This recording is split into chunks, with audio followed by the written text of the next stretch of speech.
Hi, I'm Rob Vanstone, and welcome to the latest edition of the Rider Rumblings podcast. There is a ton to digest, and I am very honored to be able to spend this time with legendary Rough Rider receiver number 18, Jeff Fairholm, the Rough Rider from 1998 to 1993, and a proud member of the team's alumni. Jeff, thank you so much for being with us today. My pleasure, Rob. There's always lots to talk about in Riderville, isn't there? Yeah, especially this. I don't even know where to start, honestly. It just keeps coming and coming and coming. I'm just interested in your take in general on the team. As someone I know follows the team as closely as you do. They're coming off a bye week. They've just lost to Edmonton. Well, not just lost. September 16th. They're playing in Winnipeg on Friday.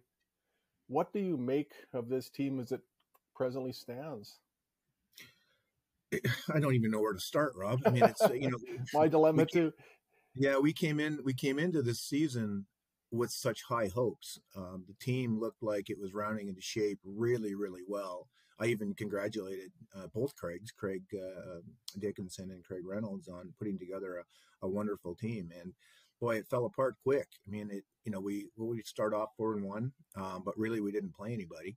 And then I was kind of waiting to see who we were going to play and how we were going to react to all of these different things. And boy, stuff just kept happening and it piled on again this week. And now, I mean, we're not assured a playoff spot. And Montreal did us a favor by beating Hamilton, but being this late in late September and hoping that Winnipeg or that Montreal beats Hamilton is not I think how we wanted the season to be going. And I think it's somewhat of an easy fix, but it ain't going to happen this year. So, I've heard some quotes by Fajardo in the media saying that, when they make the playoffs, teams are going to be scared to play them. Well, I don't know about that. I think anybody would be happy to play the Riders right now. So it's been an interesting year for sure.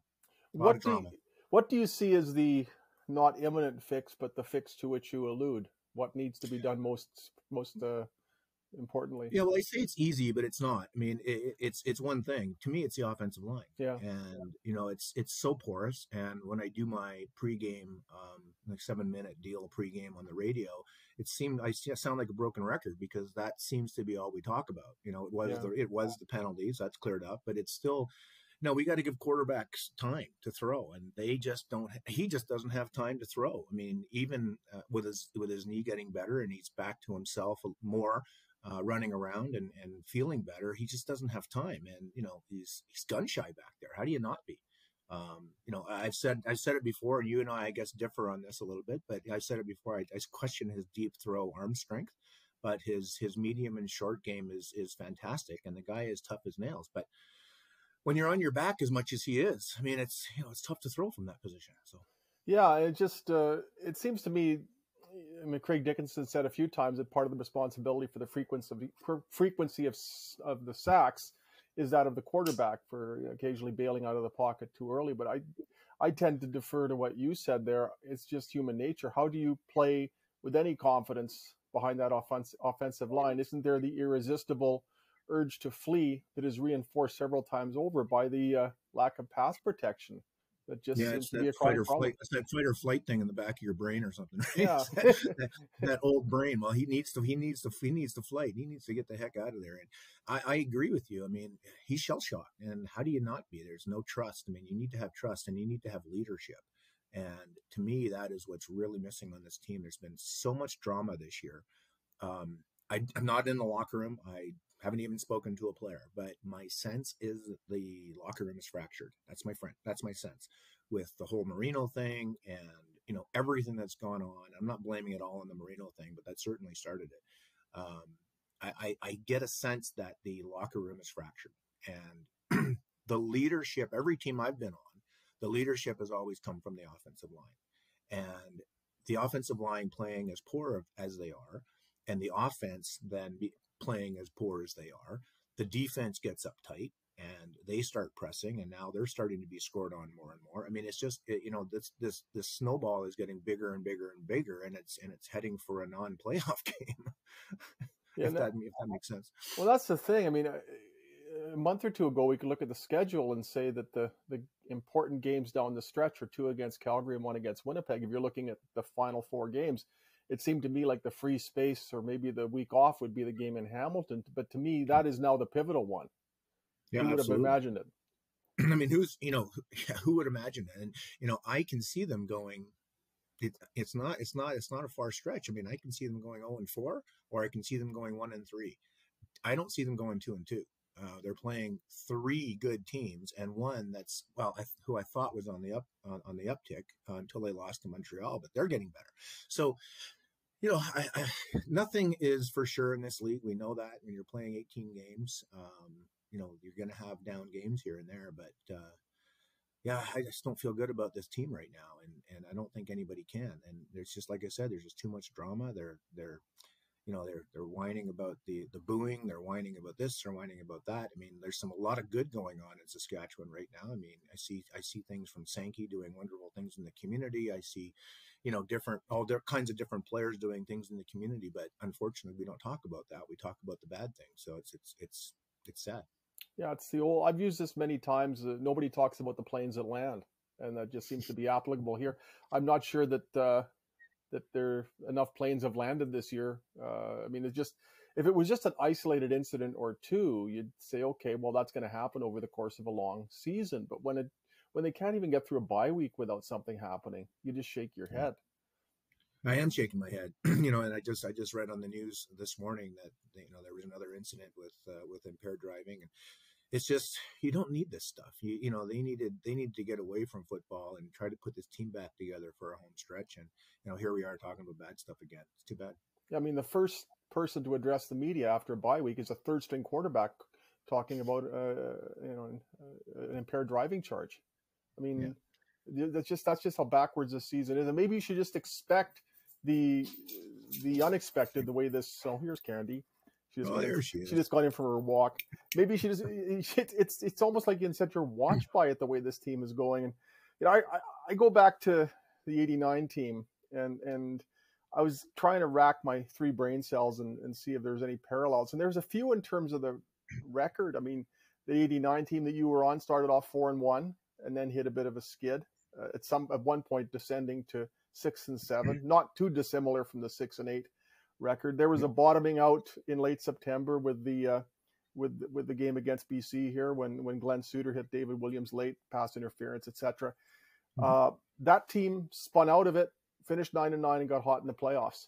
But I looked at that team and I thought that, and I even recall thinking at the time that team had the type of potential to get hot at the right time because of the talent that it had. And you look at that offensive line that you had.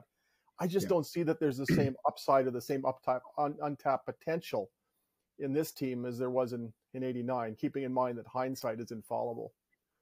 Yeah, I mean, and it's funny. I was thinking about that too. I was looking back to that year, and we had a lot of drama in that year as well. But everything, nothing's true before the but, right? But we had an offensive line, and that's where our leadership was. We had some great leaders on defense. Don't get me wrong, but that locker room that we had, the offensive line took care of it. There was a situation in the locker room. I remember, I think it was '89. Something happened in the locker room, and a helmet was thrown or something like that, and Poley stood up and squashed it. I mean, it just didn't happen. It just wasn't gonna break this team. And maybe the team needs to find a reincarnation of Gary Greger. God, I can't believe I just said that. you probably remember that. Where's the tape? Yeah, exactly. But we did believe. I mean, it was one of those things that galvanized us, and dare I say, it actually galvanized us to a point where we're actually against that one person in some cases. But we had an offensive line that could protect. We had an offensive line that led the team, and of course we had an amazing defense, and everybody got hot at the right time. We had a chance, and we went in and played really well in the playoffs. But like you said, hindsight is infallible. But I have a hard time even dreaming that this team, the way it's built right now, can get through a playoff game at this point. I mean, they're talking about how there's some optimism to be extracted from the fact that Dan Clark is likely to return this week. Logan Ferland's a good bet to return. Taron Vaughn Cooper Richardson's played pretty well at right tackle in the 2 games he has played there. Do you see that there is enough time that remains for that offensive line to become at least serviceable enough that something is salvageable here? I hope so.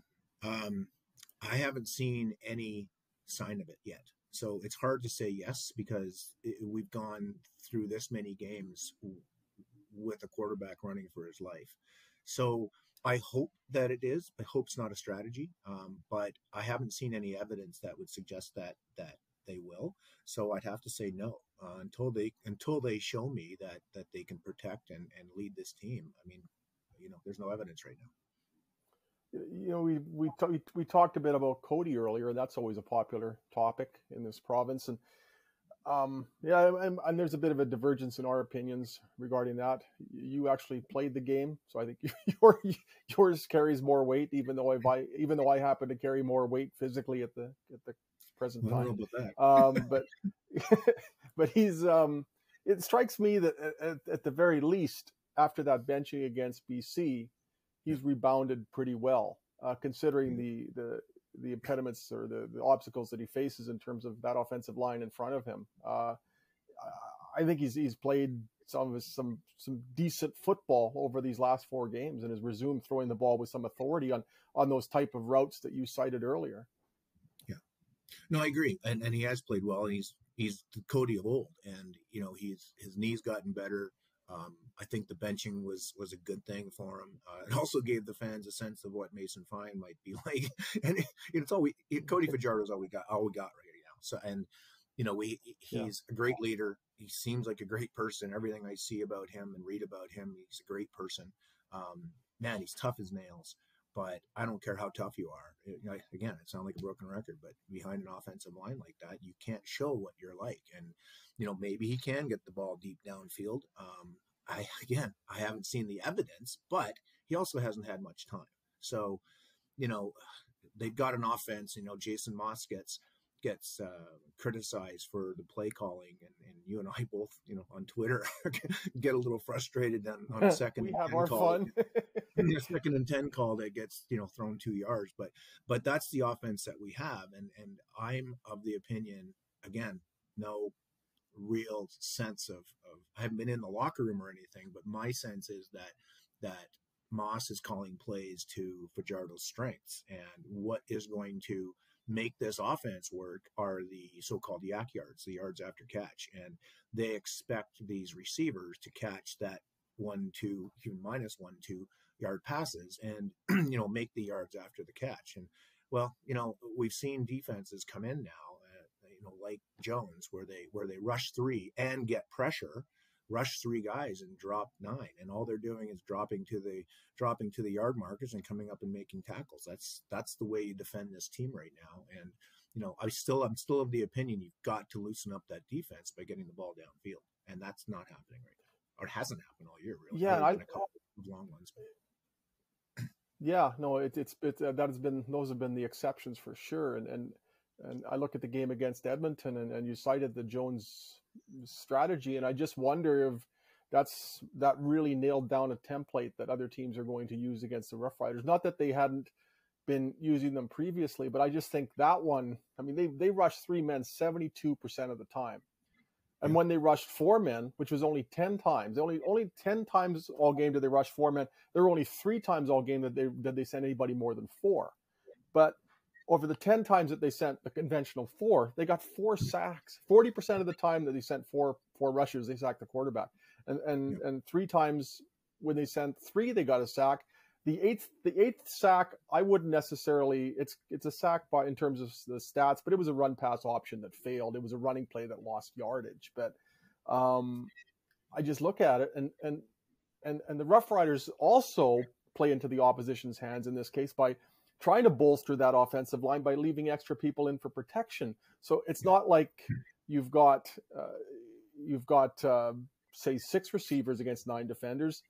Sometimes there's fewer because they're leaving in a fullback. They're leaving in a receiver to do blocking. So virtually everybody is double, or most of your receivers are double teamed.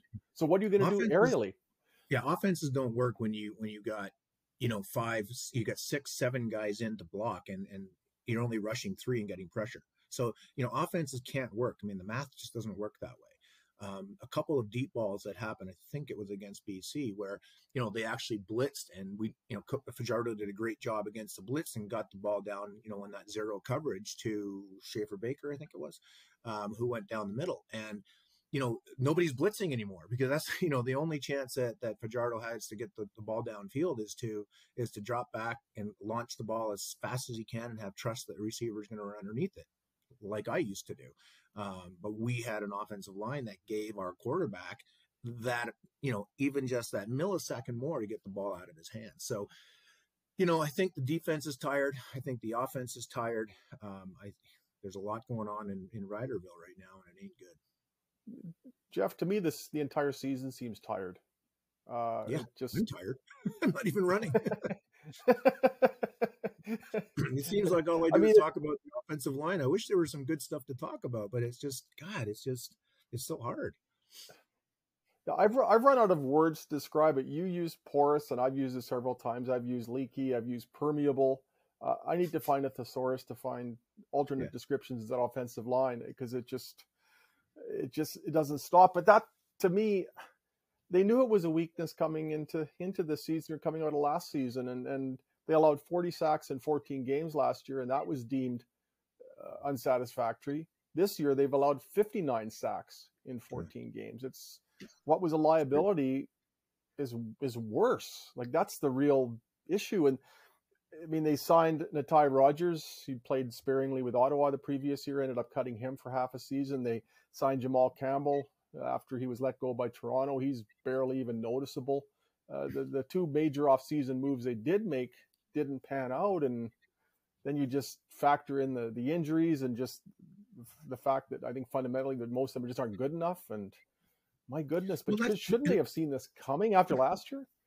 And that's what I don't get. I mean, O'Day is an ex-offensive lineman, and they've got scouts. They got people all over North America looking for players. And, how do we not fix this problem? It's been 2 years now where we can't protect the quarterback. And everybody knows, I'm not saying anything that people don't know. Everybody knows that the team is only as good as your offensive line. It starts there always. And to not have an offensive line that can protect is mind-boggling to me. And, O'Day's got to take responsibility for that, and he better fix it, because I think his leash is getting shorter and shorter. Yeah, and I just wonder how short a lot of the leashes are going to be around here. I mean, Jeremy O'Day and Craig Dickinson both have a year left on their contracts. You just wonder if this season continues to go along at this pace, of how many people are going to be served up as sacrificial lambs. And I'm never a fan. I'm never a fan to throw the baby out with the bathwater. But when it goes to 2 years like this, something's got to be done. And like I said, they're going to have to take a hard look. Now is not the time to do that, but I think they need to take a real good hard look once the season is over and understand what the plan is going forward, because this plan hasn't worked, and it has to stop. So, we've got a great defense. We talk about the linebackers. I mean, and the linebackers have been fantastic, but you know what it's like when in a team sport. You keep doing your job, but sooner or later, when other people around you are not doing their job, it gets old and it starts to wear on you. And then all of a sudden your play starts to suffer, unfortunately, as well. It's just human nature. Craig Dickinson talked after the last game about how the Rough Riders are struggling on both lines of scrimmage, with the defensive line not applying the kind of pressure that's required, and the offensive line being what we've spent much of this podcast so far discussing. But they're missing Anthony Lanier II, and that's hurt them. Say what you want about Garrett Marino, but that was a presence in the interior of the defensive line that is yet to be replaced. AC Leonard isn't having the type of year that he had last year, even close to it.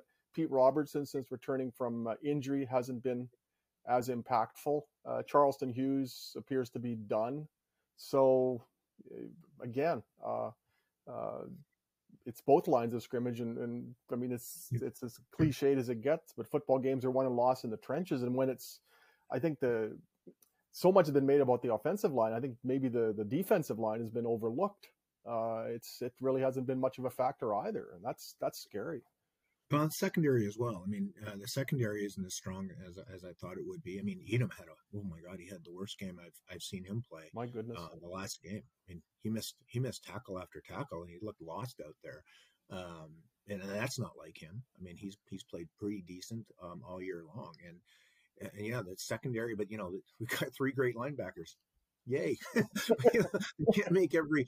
By the time they're making tackles, the running backs downfield a little bit too. So I think they're tired. I think they're mentally tired. They're physically tired. We've had a lot of injuries, and the defense has spent a lot of time on the field this year, and they're tired, and the offense can't sustain drives over a long period of time. Yeah, every once in a while they do, but they're tired, and I think I said that on multiple games on Twitter where the defense keeps having to go on 2 and out, 2 and out, 2 and out. Well, and they're getting tired, and I think it's really wearing on them. So I mean, the whole thing is just going downhill. And now Lowther misses field goals. I mean, come on, like how good has he been all year? I mean, his special teams have been good all year, and then really all we can talk about is Alford now. So yeah, I mean, I did a Mike Adams stat, and it was so uncharacteristic of him, like you said. But I counted 5 tackles that were either missed or situations where he was engaged with a ball carrier and just couldn't make the stop. He got outrun, lost the angle, or whatever.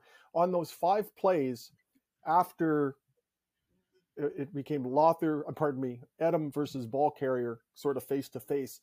Over those 5 plays, the ball carrier gained an additional 109 yards. So you're basically talking an entire football field or an entire Jeff Fairholm reception in the 1990 Labor Day Classic, 107 yards plus 2 of yards after catch, with one guy either missing or not being able to make a tackle. It was 1 quarter. Sorry. And then you add that to the 100 yards of penalties, and that's 200 yards. That's 200 yards of lost field position right there, and that's what it's about. I mean, it was 1 quarter of Edmonton's net offense or total offense was on those yards after Edom, and yards after Edom. That's not him. But you talk about the defense being tired, and when somebody is performing as uncharacteristically or atypically as he is in that situation, when it's just he's a real sure thing most of the time in those situations, I think that speaks to what you're saying. It's just a defense that has been on the field too much and has had to carry too much of the load. And even Craig Dickinson's alluded to it. The defense is looking tired. And how do you fix that? Is a bye week enough to recharge? No, it's not. And what they need, no, it's not. I mean, it's going to help for sure. We got some people coming back for this game coming up, and we need them because Winnipeg, we all know what Winnipeg's like.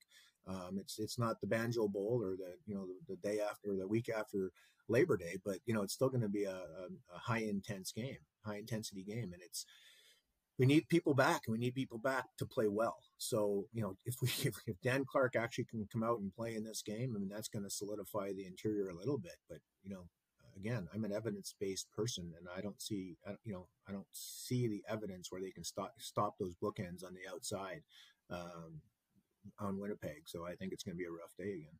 Yeah, it's been the tackles more than anything. You can't fix it, Rob. I mean, it's got to fix in the off season. It's too late now. We're going to go as far as we can, make the playoffs. That's goal number 1, and then win 1 game. That's the goal at this point. And that's all they should be focusing on. Is there anything that can be done to scheme their way out of this? I mean, I don't think so. I think that defenses have figured us out. They know what we're capable and, more importantly, not capable of doing. So right now, no, I think the way to scheme us out of this is get some players in there that can play. And, a lot of those technical penalties, I think that Dickinson said, they're not getting the bad penalties. They're getting these technical penalties. Well, when you get technical penalties, when you're not good enough, and they're not good enough. So you're getting holding penalties and those types of things because they're just plain not good enough. And they need to get some better players. And that's not going to happen this year. We added an offensive lineman to the practice roster. Never heard of him, but how up to speed is he going to be, in a week or 2 or 3? He's not. They need training camp. So I don't know. It's going to be an off season. I hate to say it, and I hate to be the negative person, but right now, I think the season is damn near lost. And I have the same suspicion. There's a lot of optimistic talk coming out of the Rough Riders camp. I mean, what else are they going to say? But I just look at it on the surface, and maybe it's the Vanstone curse. It's the only hope they have left, because I'm so notoriously wrong all the time. Maybe there's a role coming here that's unforeseen. But if they had something to hang their hat on, they've been injured a lot. And again, I'll go back to '89. I mean, you were out, for a significant portion of the stretch run. Ray was hurt. Dave Albright was out and then playing hurt. Bobby Jurison was playing all year with a knee that required surgery like 2 days after the Grey Cup. There were a lot of banged up players on that '89 team, to the extent that Jeff Bentram was returning kickoffs and playing slot back. Rob Bresciani was called upon to start in Calgary one day, etc. Jeff Treflin was playing linebacker at 170 pounds one day. That team, was able to, make ends meet despite a torrent of injuries. I just don't see that there's that same potential here with this team. It's a common denominator between '89 and 2022, but I just don't see where there's the upside. You're talking about, we're talking about a team, I can't even do the math. It's so long ago. 1989 is forever ago. But you're talking about a different team. You're talking about a different era. And, and you're talking, again, everybody that you mentioned there, I was hurt, Ray was hurt, all these people came in and stepped up. The one thing you didn't mention was the offensive line. Our offensive line was always there.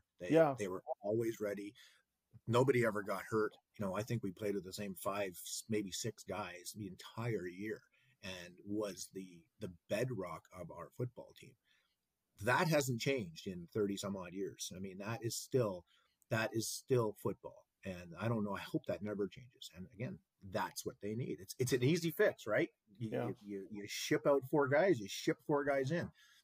Should be an easy fix, but for 2 years it hasn't. And I hate to be the doomsday guy, but I got to be real, right? I got to tell you want me on this podcast because you want my opinion.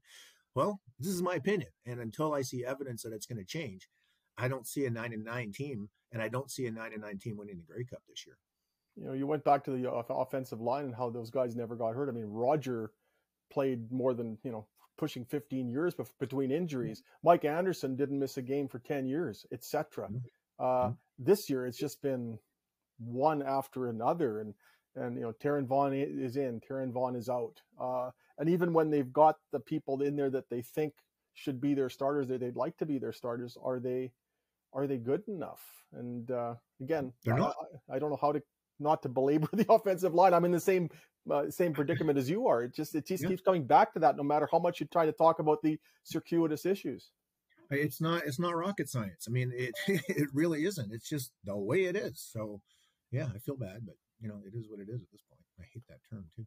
Yeah, it's but it's sometimes what are you going to say? And that's the thing too. We're 14 games into the season, and I just feel I'm in kind of I wrote that last week. I wrote that 3 weeks ago. I wrote that a month ago. It just, at some point, I'd like a new angle, but it's impossible not to default back to the same old storylines that seem to recur. I was so hoping, even from a storytelling standpoint, that they would come out of the bye week and there'd be something fresh and exciting and new. And right out of the gate, there's a bad news story, and it's like you just wonder if this team is just it's doomed. It seems this black cloud seems to hover over it no matter where they go or what they do. Yeah, it just seems to be like that, and it's the weirdest year I've ever seen. And I'm really following it this year more than I ever have, and it just maybe it's my fault, maybe I'm the curse, but it's just it's just a weird year. Everything just seems to be going wrong. They need some good luck. That's what they really need. And you know how you get good luck? You play into it, and that's what they have to do. They have to try to put all the distractions away, and that sounds cliche, but you gotta shut the doors. You gotta sew up that team in the locker room and go out and play football and stop worrying about who's booing. I mean, people are, that's the other thing I'm concerned about. And I'm changing topics on you a bit here, but I'm concerned about the attendance. I mean, the allure of a beautiful stadium, I think is wearing off, and people are not going to games. I mean, it looked like a lot of empty seats in the last game. And, the excuses aren't there anymore. It's not summer anymore. I mean, hay's in the barn, so to speak. And, people are not going to games. And you know how to fix that. You win football games, and they need to shut up, stop, feeling sorry for yourself. And it's, again, it sounds cliche, but they just need to go out and play football. And it's just stop it. Everything. Stop everything. Stop the noise. Stop everything, and just go play and see what happens, because that's all they've got now. It strikes me, Jeff, as a team that's very fragile, not only physically with the mentally and with the injuries, but mentally. It just seems it takes, whether it's Duke Williams mouthing off on the sidelines, or just a propensity for penalties, or some of the things that irritate them. Even Nick Marshall saying things on Instagram, like, it just seems to me like there's virtually no firewall with this team, if that makes any sense. No, I totally agree with you. And thank God that all that social media wasn't there when I played, because we had a lot to say. I don't know how they do it, but boy, they need to get off of it. They need to put together a team plan, and together as a team, and say, no, just no more. Stop. Okay. I know the fans want to hear it, but they need to win football games. Forget the chatting, forget everything else. Get in the locker room and go play. Shut the doors. That's what they have to do. And like I said, you got what you got right now. It is what it is. Use whatever term you want, but you got 4 games left, guys. Tighten this thing up. I mean, it sounds stupid, but you got to toughen up. And the only way to do that is to hold hands and get out there and do it together. What do leaders need to do in this situation? And you played for some teams that had such strong leaders. You were among them. What? Well, it's funny. I was actually thinking when you asked that, I don't think I was that much of a leader, because I didn't need to be. We had guys that just, if somebody wanted to change the music in the locker room, you had to go ask somebody first. I mean, I remember someone changed country music into something else, and Pulley went up and changed the channel and stood there and said, no, this is the way it's going to be. I mean, that kind of stuff. We had all across that offensive line. And what do they have to do? How do I answer your question? And who are those people? I don't even know necessarily who those leaders would be on this team. Well, it's Fajardo. Fajardo's got to be. That's the obvious one. It's the obvious one, but it's got to be your linebacker crew. I mean, those guys have to step up, and it's one or two of the defensive linemen. But unfortunately, Dan Clark. I mean, Dan Clark is the leader, and maybe with him coming back, if he's back, maybe that'll happen. How do you do it? I don't know. I mean, everyone says, the team or the player only meetings and stuff like that. Yeah, that helps, but you got to sustain that somehow, right? You going into there and you get all rah, and you come out, yeah, let's do it. But how do you sustain it? And that's the longevity of the Dan Clarks of that offensive line, that has to constantly be on people, and, constantly making sure that people are doing what they need to do. What does Craig Dickinson need to do here?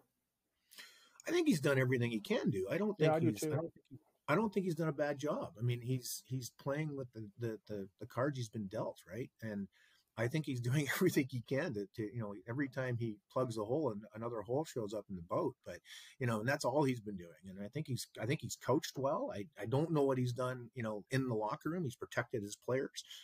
They did everything they could with the Marino situation to protect them, and he just kept shooting himself in the foot, and they finally had to do what they had to do. So I think he's done everything he can. I don't know what else he can do. I don't think he's the one that's the problem. I think that,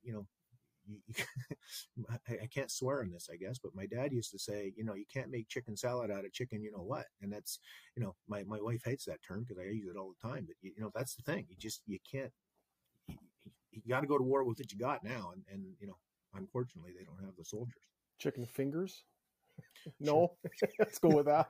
Yeah, and I think Craig Dickinson has been dealt a really bad hand. Are there some things that maybe he could have done better? I think he's acknowledged that at times. But when you have to coach this team with its deficiencies, it is so much to ask of a coach. And I just get the feeling at the end of this year, it might be Craig Dickinson who's the one that is served up as he's going to pay the price for this team, and they'll cite lack of discipline or whatever they have to cite, or the 4-1 start that got away from them.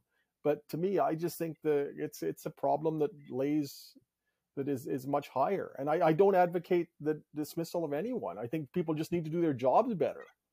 I agree. And I'm, like I said, I'm never one to just start firing people. I think, I hope if they get rid of Dickinson, I think that'll be a crying shame. I think he's done a really good job. And I think they've got a terrific coaching staff that I hope they can keep together. Everyone complains about Moss and the play calls, and just put that in your head. Maybe he's calling plays that are suited to Fajardo's strengths instead of not. So just think about that. And I just put that out there.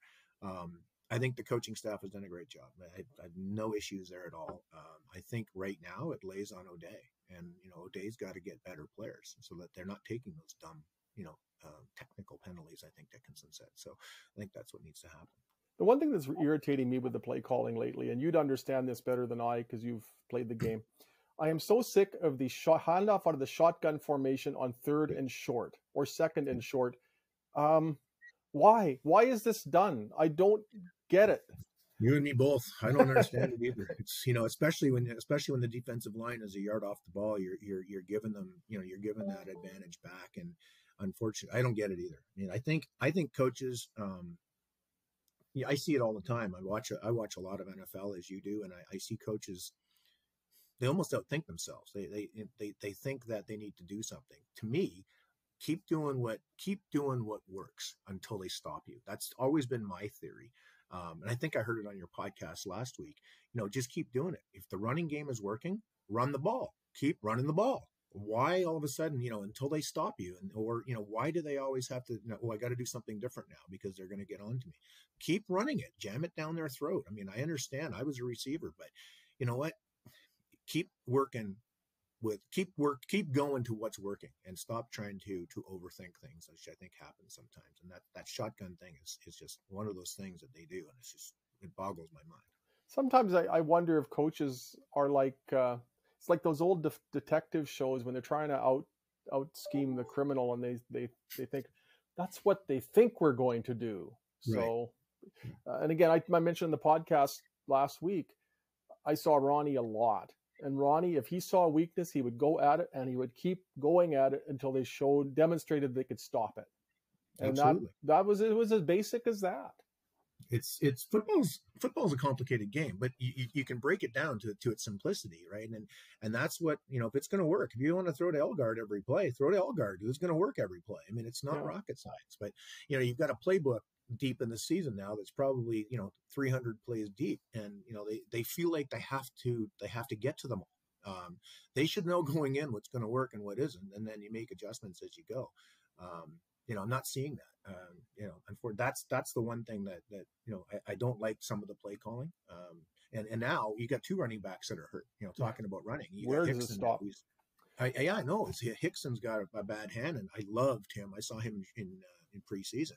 Loved the way he ran then, and I loved the way he was running. And all you got now, who's running back? I mean, who's going to be the running back? I mean, both Morrow and Hickson are out. I don't even know who they're going to play. So yeah, it just keeps. I don't know. I keep going back and forth, and I'm just frustrated. I don't have the answers. Otherwise, I'd be making the big bucks like O'Day. We should all hope for that kind of remuneration. Not knowing what the salary is, but suspecting that it's exponentially greater than mine. Yeah, half kidding. So I don't want. I'm enjoying sitting in a hotel room right now talking to you rather than having to go out on a practice field. So it's my life's a lot simpler, which is a good thing. Where are you right now, Jeff? I'm in Edmonton. I was in meetings yesterday and a couple of meetings today, and I'm heading back home here shortly. So tell our fine viewers or listeners what you are up to these days. Well, I work for a company called Evans Consoles, and I am the regional sales manager for Western Canada. So we basically design and furnish command and control rooms. So things like air traffic control towers, 911 centers, oil and gas control rooms, things like that. So I'm not smart enough to do the systems and all the technology. I just do the furniture, fixtures, and equipment so that the operators, the people that sit in there, can be more comfortable in their 12-hour shifts. What's it like to have an actual job? I just do podcasts and take down broomball scores for a living. Yeah, you're so good at it too. Like you came on this podcast, no notes, you're just ready to go. I've been doing it for so long, Rob, and it's I've been doing it almost 20 years now with the same company. Wow. And, I love it. It's I grew up with office furniture. My father owned office furniture dealerships back east, and so I grew up with furniture, and this is a niche that I got into, and I absolutely love it. And dare I say I'm pretty good at it, and I have a way of making sure that the customer's on, just the most happiest person in the world, and we have great product and great service. So what else can I ask for? That philosophy could be very useful on some CFL teams I could name. That's another can of worms. That's a whole other can of worms. I touched on the attendance a little bit, and I think they need to do some work there. But I'm all about the customer, and that's why I guess I'm pretty successful at what I do. So it's all about the customer. If you take care of them and understand what they want, then it's a pretty easy sale. Well, I'm sorry to take you away from those customers for upwards of 40 minutes when I asked you for a half hour. My boss doesn't know I'm taking this time off. Well, I'll just hopefully nobody's for your benefit. I hope nobody's watching this week. I'll make you that shallow promise. So that's all good. That's all good. I know how many people are on watch or listen to your podcast, so you do a good job, and I love listening to your guests, and I learn a lot too. Like, I'm constantly learning, and I don't know. I certainly don't have the answers for the Rough Riders, but listening to other people and taking bits and pieces, I think I have a little bit of a better opinion, and it's not all mine. It's bits and pieces of everybody else. So I'm watching, learning, and listening, and hopefully I can do more of these. I enjoy it a lot. Well, I learned from people like Tom Burgess and Ken Austin, who thought, if I need something good, I'm just going to go to Fairholm repeatedly. You're the first repeat guest we've had during the 2022 season. So really, that's awesome. We talked earlier about if offensive coordinators, if something's working, keep going to it. So I'm not gonna get any fringers here. I'm going right to Jeff Fairholm. So well, I'll have to check the mail more often. I haven't received my check yet, so. Well, it'll bounce like a newly manufactured basketball, so with helium in it. So I always enjoy our talks, Rob. Well, that's all I can offer you as compensation, except thanks and maybe a few retweets. So that's all I need. I just have to read the outro here, or I will be severely punished in draconian fashion. So here we go. Here comes my weekly recitation of this. If you enjoy the podcast, please leave a review and a 5-star rating. Why haven't I memorized this by now? It helps us grow the podcast. You can subscribe to the show on Apple Podcasts, Google Podcasts, Spotify, Stitcher, or wherever you get your podcasts. If you'd like to send us a question, you can email me at rvanstone@postmedia.com, and we'll read it on the show. I promise. You can follow me on Twitter at Rob Vanstone. Jeff, you can be found at Slotback18 if memory serves me. That is correct. On Twitter, that's where I do a lot of my rider stuff. So I gotta memorize that. It's like the flight attendants when they read the safety demonstration. I'm sure they've done it 4 million times. They probably don't need to go off a cheat sheet. I feel rather pathetic there. You know what's funny, and I know you got to go, but when we came back from Toronto after the Grey Cup and we were on the plane, everyone was happy. The flight attendant, we could call them stewardesses back then, but the flight attendant asked Mark Guy to stand up and actually do the demonstration. You'd think that being on so many planes and listening to it so much, it would have been easy. Well, he blew it really bad. so don't feel bad. I was on that flight, by the way. Were you? Yeah. I went down there strictly as a fan, and it just so happened that our flight back from Toronto, Patrick Davitt and I were on the flight with the Rough Riders. We saw the epic pillow fight. Yeah, pillow fight. Yeah, and that was an amazing bit of fortuitous luck to be on that plane on that day. The riders are going to have to do some traveling, unfortunately, but hopefully they can stay at home and play in the last game of the year. So let's have some hope there. Great. No, it's very well said, Jeff. And as always, I'm so honored and flattered that you take the time to be with us here. It's always great to chat. Anytime for you, Rob. You know that. It'd be great. For number 18, Jeff Fairholm, I'm number 18 on the depth chart, Rob Vanstone. We'll do this again next week. Take care. Bye-bye.